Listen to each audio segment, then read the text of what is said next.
A high school teacher mocked the janitor with a calculus problem. Seconds later, the whole class was dead silent.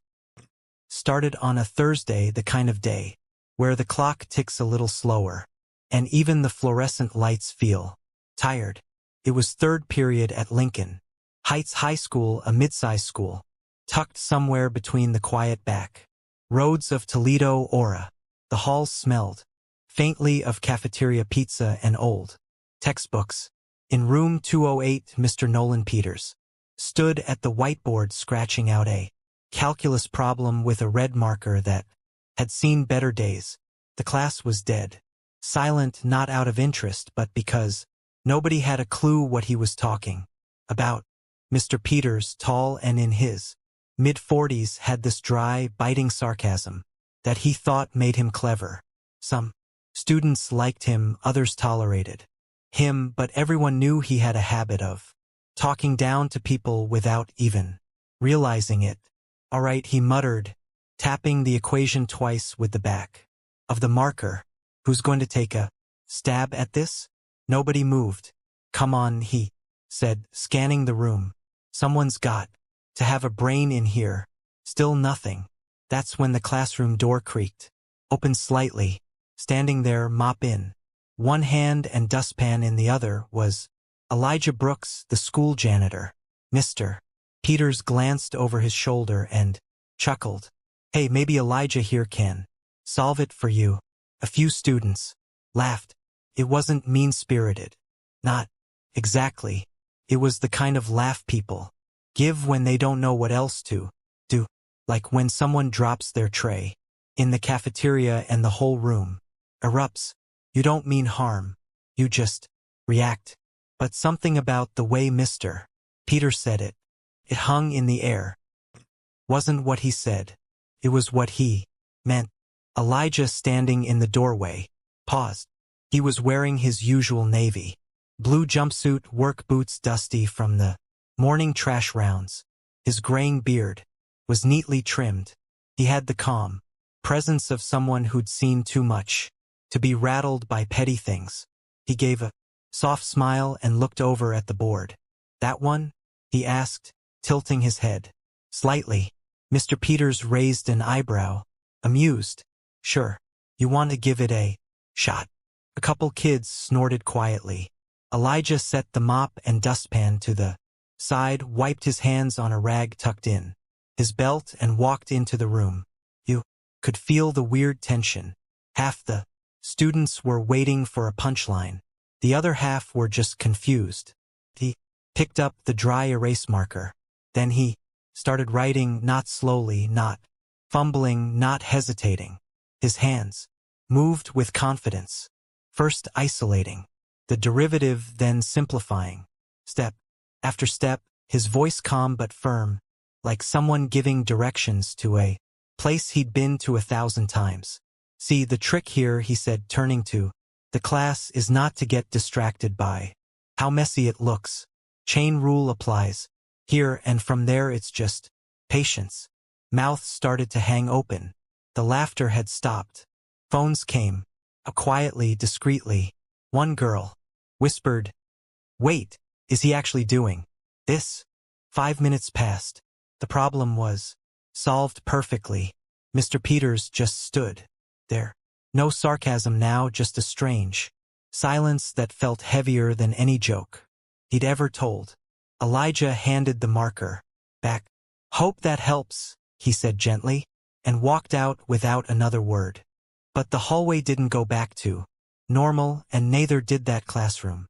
After Elijah walked out of that classroom, the energy didn't just settle, it shifted.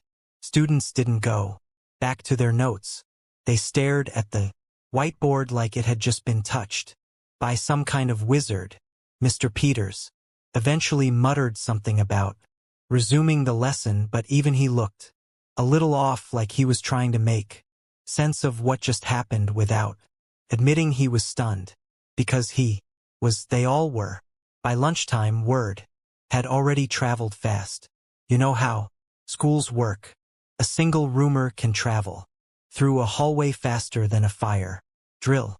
By fifth period, everyone had heard at least part of the story. Elijah did calculus like real calculus with confidence. Bro didn't even blink. Just solved it. Yo, Mr. Peters looked shook. Someone got the whole thing on video. And just like that, the janitor everyone walked past without a second glance, who blended into the background like a vending machine or a bulletin board had suddenly become the topic of every conversation. But not everyone was surprised. Ms. Denise Gardner, who worked in the front office, had seen Elijah reading thick math books during his breaks. Mr. Lim, the chemistry teacher, had caught him once working through an old physics textbook in the teacher's lounge on a rainy afternoon. Even the security guard, Mr. Consincade, had said once in passing, "That guy's sharper than most of the folks on payroll." Still, nobody really knew Elijah. He came in early, left quietly, and rarely made small talk. Not rude, just private. He did his job with care. Floors always clean, windows spotless, never late, always respectful. But that day cracked something open, and the students wanted answers. By the time Elijah was emptying trash bins in the faculty parking lot after school, a small group of seniors approached him. The brave kind, the curious kind. One of them, a girl named Tasha Hollowell, said, "Mr. Brooks, how'd you learn all that, the math?" Elijah smiled like he'd been waiting for that question for years. "I used to teach it long time ago," he said, lifting a heavy trash bag into the bin. Tasha blinked. "You were a teacher?"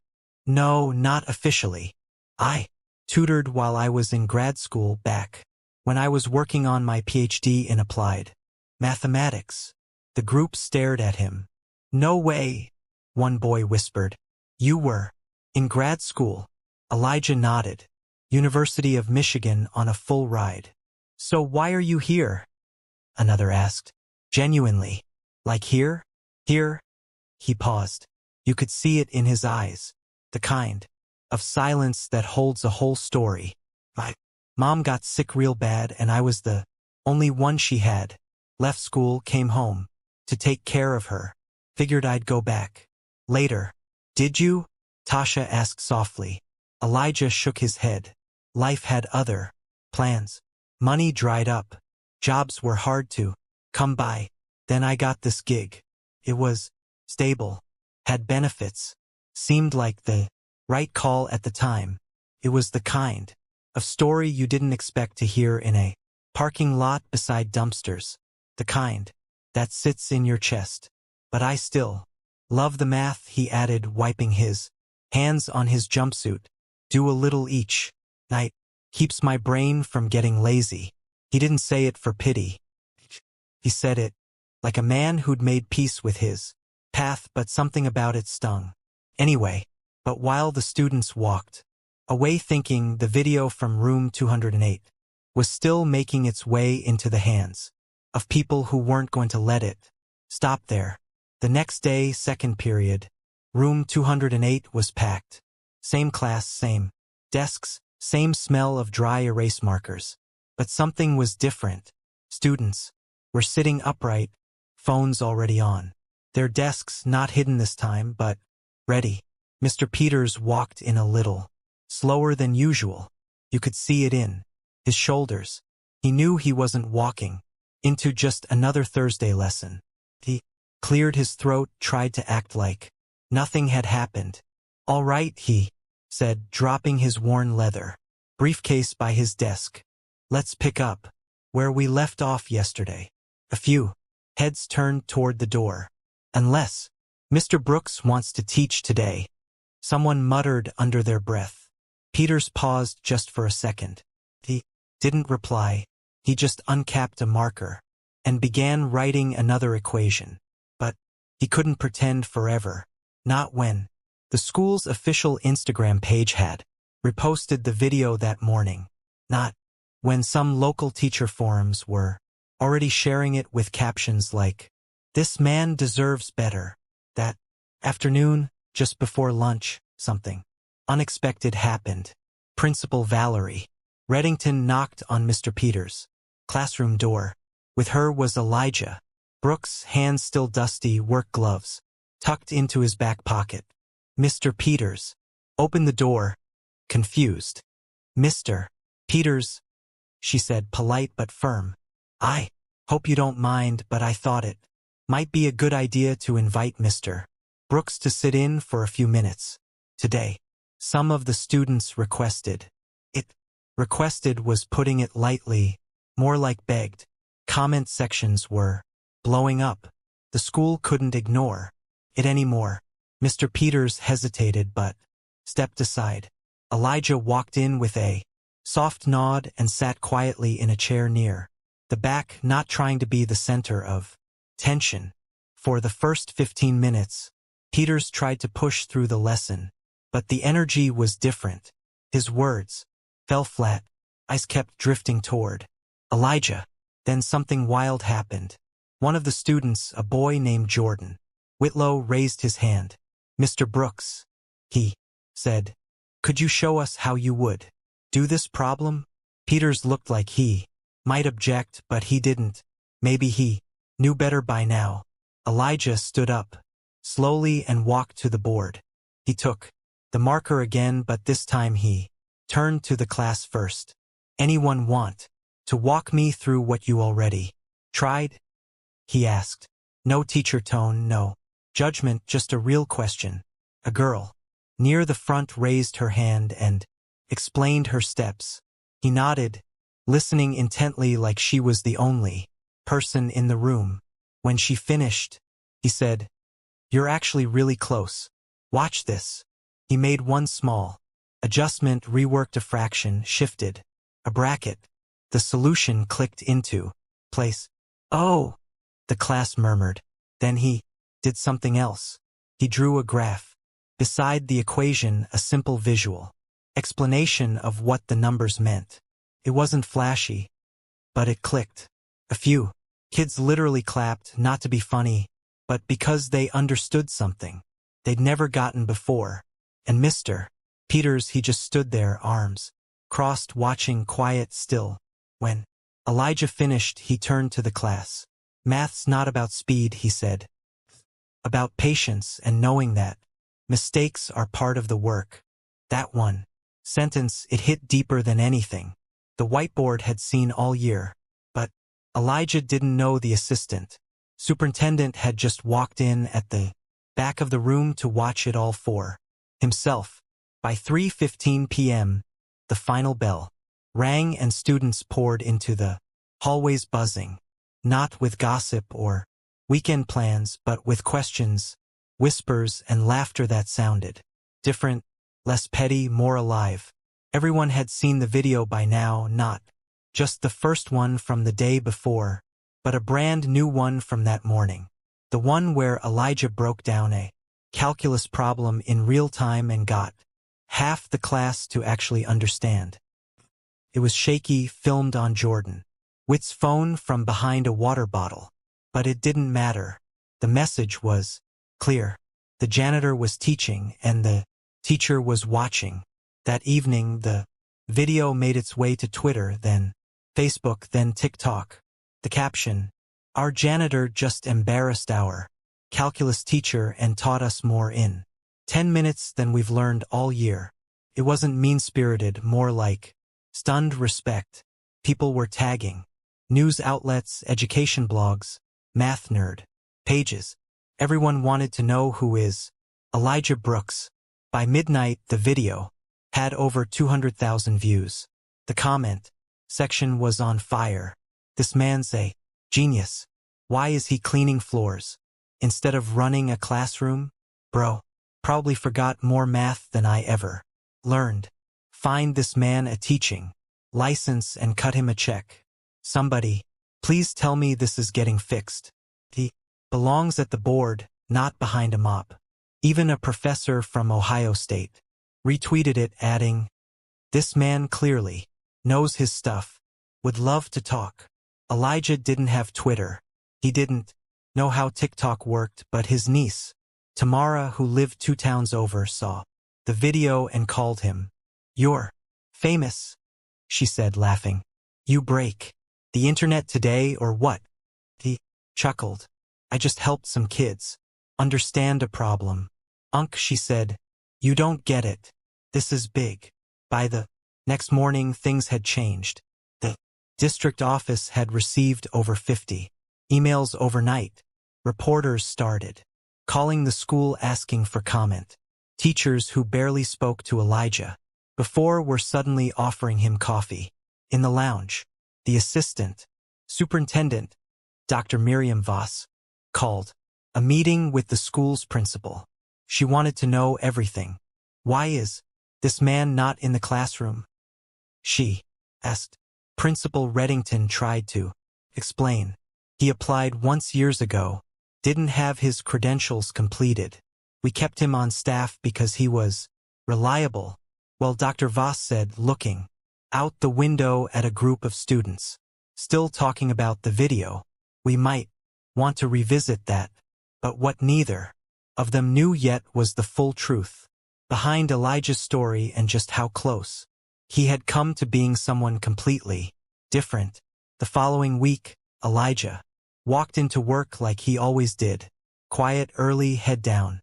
Same dark blue uniform, same thermos of black coffee in hand. But the building was different now. Kids nodded at him in the hallway. A few even smiled like they didn't quite know how to talk to him but wanted to. Teachers waved. Some tried too hard. Others avoided eye contact like they were embarrassed. Mr. Peters, he stayed, polite but distant. What Elijah didn't expect was the invitation taped to his locker that Friday morning, a printed letter with the school seal at the top. "You are cordially invited to speak at the Lincoln Heights High School Career Day." He read it twice. It wasn't a prank. Principal Reddington signed it herself. Later that day, she stopped him in the hallway. "We want the students to hear your story," she said. "Your real story." He hesitated. "You sure about that?" She nodded. "More than sure." So on the day of the event, Elijah didn't wear his jumpsuit. He came in wearing a dark brown blazer, slightly faded at the cuffs and slacks that still held a sharp crease. Clothes he hadn't worn in over a decade. The auditorium wasn't full, but it was close. Juniors and seniors. Mostly. Teachers lined the walls. Some kids expected a math lecture. Others just came because they heard he was the janitor who went viral. But what they got was something else entirely. Elijah stepped up to the mic, took a breath, then began. "My name's Elijah Brooks. I'm 57.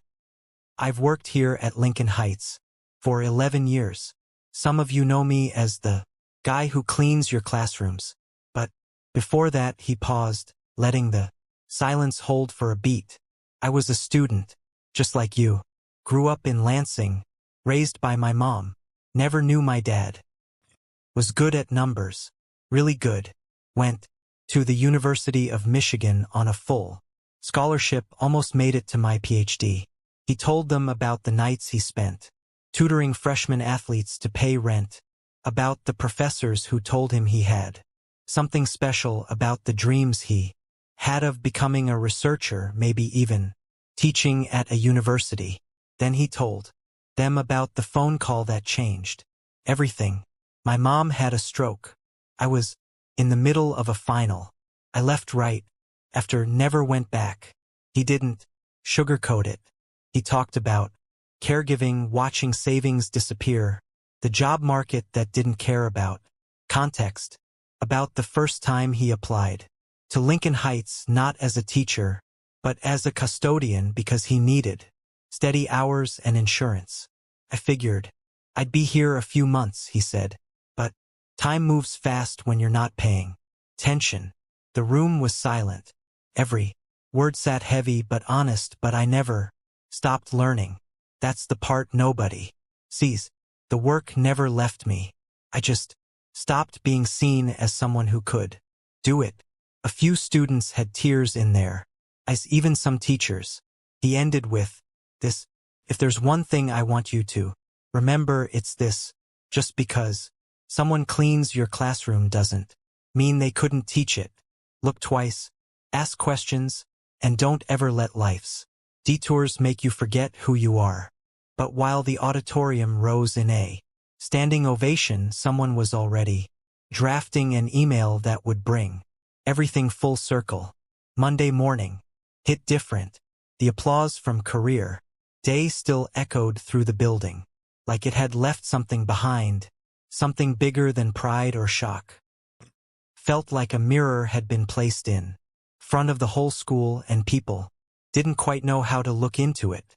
By lunch, students were talking about more than just Elijah. They were talking about how many Elijahs they'd probably ignored, how many people they passed by every day without knowing a thing about their story.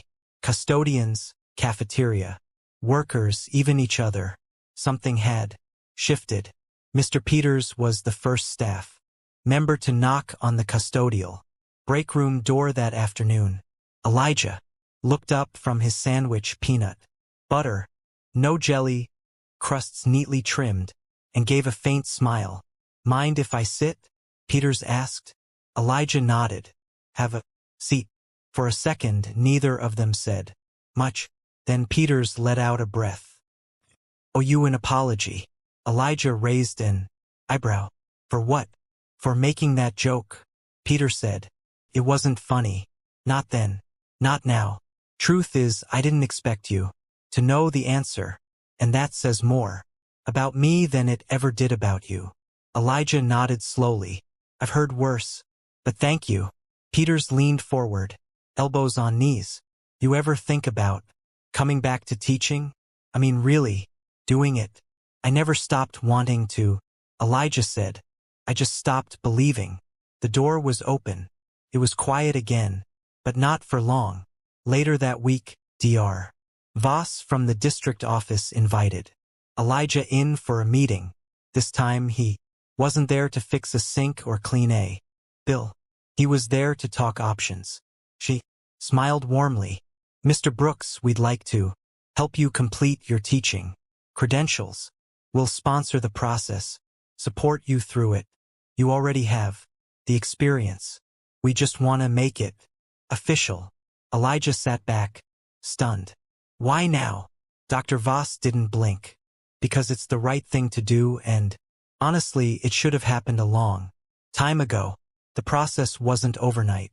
There were forms to sign, refresher courses to take, boxes to check, but the momentum was real. Students started a petition to make him a permanent staff instructor. It gained over 1,000 signatures in 3 days. Even the school board weighed in, pushing for fast-track approval. People who never said a word to Elijah before now stopped him in the hallway to shake his hand. Teachers began rethinking their own assumptions, not just about him but about their students, their coworkers, the world outside their narrow lane. Something real had changed, but the biggest moment was still waiting for him at the next school board meeting, where Elijah's name would be called for something he never thought he'd hear again. The next school board meeting was held in the Lincoln Heights High School gymnasium, because for the first time in years, they needed more chairs. Folding seats lined the walls. Teachers, students, staff, and parents all filled the space, buzzing with quiet anticipation. Some were holding signs. Others clutched printed copies of Elijah's video transcripts like they were historical documents. Up front at a long folding table, the board members sat in a row, nameplates polished, microphones on. At the center sat Dr. Miriam Voss, who opened the meeting with a calm, steady voice. "We've gathered here tonight to vote on a proposal that affects not only our district's future, but reflects what kind of institution we want to be." She looked directly at Elijah, seated quietly in the front row, suit jacket buttoned, hands folded in his lap. "We are here to decide whether Mr. Elijah Brooks will be offered a permanent role as an instructor in the Lincoln Heights Mathematics Department, pending completion of the remaining certification requirements which the board has agreed to support and expedite. A murmur swept through the crowd. It was happening for Rayal. Each board member spoke briefly, respectfully, all in favor. When the vote came in, it was unanimous. Cheers erupted. No one waited for formalities. Students jumped to their feet. Teachers clapped. A few parents wiped away tears. They didn't expect. Even Mr. Peters stood and applauded, eyes fixed on the man who had rewritten the definition of respect in that very building. Elijah didn't stand right away. He just closed his eyes for a moment, like he was letting it all sink in. All the years, all the steps, all the times he'd walked the halls, wondering if anyone would ever really see him. After the meeting, someone handed him the mic. He cleared his throat, looked out at the crowd. Not just a sea of faces, but a room full of people who for once were truly listening. I used to think I missed my chance. He said that maybe life made its choice for me and I just had to live with it. But what I've learned is that sometimes your moment doesn't pass you by. Sometimes it's just waiting for everyone else to catch up. He glanced toward the back where his niece Tamara stood, recording it all on her phone, grinning wide. I'm thankful for every hallway I cleaned, every trash bin I emptied. Not because I loved the job, but because I learned patience, humility, and how to carry myself even when no one was watching. Then he looked directly at the students. And for anyone sitting here who feels invisible, maybe you're not the loudest in the room. Maybe nobody knows your story yet. I just want to say, don't count yourself. Life has a way of bringing things back around if you keep showing up with your full self. A long pause. No one moved. And to the teachers in the room, he added with a small smile, don't assume a man with a mop in his hand doesn't understand the math on your board. The crowd laughed. Soft, real laughter this time. The kind that comes after something hard has been healed. That night, Elijah walked out of the gym not just as a man who cleaned classrooms, but as someone who had reminded an entire community that knowledge, potential, and dignity don't always come wrapped in a suit and tie. Sometimes they show up in work boots. We all carry stories. Some just take longer to be heard. The question is, are you listening? If the story made you think twice about someone in your life you've overlooked, share it. Talk about it. Better yet, reach out to that person and ask their story. You might be surprised what you learn. And if you're the one feeling unseen, don't stop showing up. Your moment might be closer than you